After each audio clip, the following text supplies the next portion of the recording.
पढ़न रघुराई, अल्प काल विद्या सब आई। आजकल एक नई विधा चली है रात में पढ़ने का। हम लोग जब पढ़ते थे तो भोर में 4 बजे उठ के पढ़ते थे।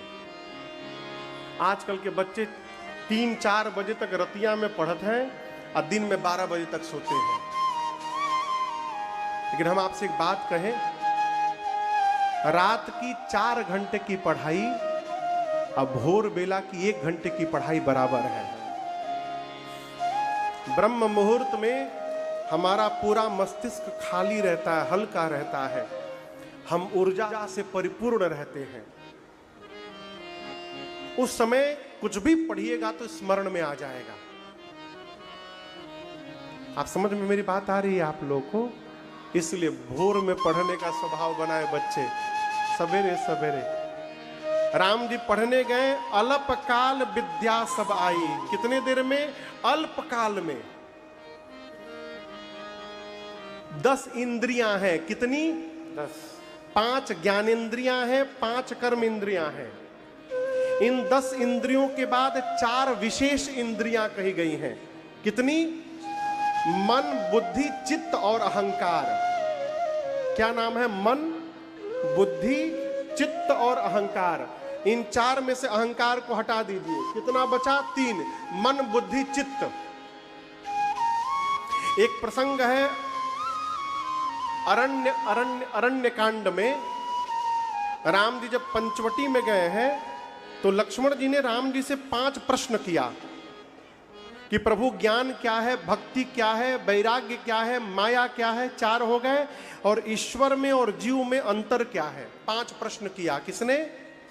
लक्ष्मण जी ने। राम जी बोले, थोड़े ही महु सब कहूं बुझाई।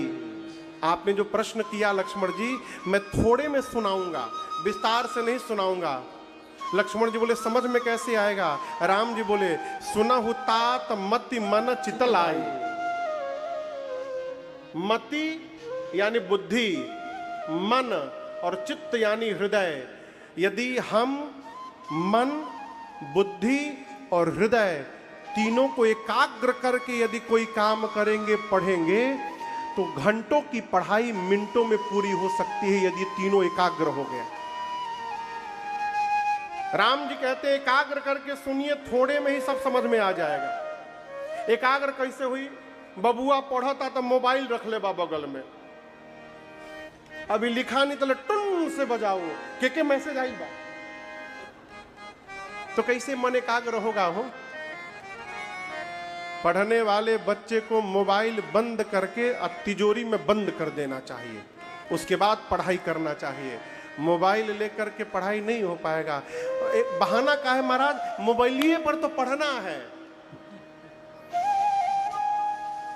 मोबाइलिए में पढ़ना है, वो क्या उपाय है? टैबलेट लेके टैबलेट पे पढ़िए, घर में कंप्यूटर तो कंप्यूटर पे पढ़िए। ये मोबाइल आपको डिस्टर्ब करता है, डिस्ट्रैक्ट करता है। लेकिन आपको एक बात बताएं, मोबाइल यदि दूर हो जाए ना, आदमी ऐसे तड़पड़त है जैसे कोरोना में लोग ऑक्सीजन के लिए तड़पते थे। केहू के मोबाइल के बैटरी खत्म हो जाओ, उसके बाद उसकी छटपटाहट देखिए। पतारका पिन वाला रख ले बने रुआ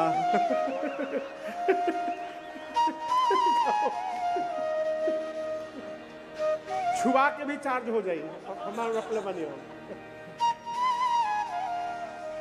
एकाग्र होइए हो।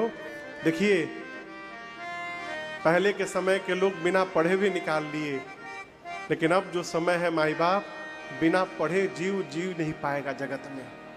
इसलिए पढ़ना बहुत आवश्यक है। कहो, एक बार हम गए एक जगह कथा करने,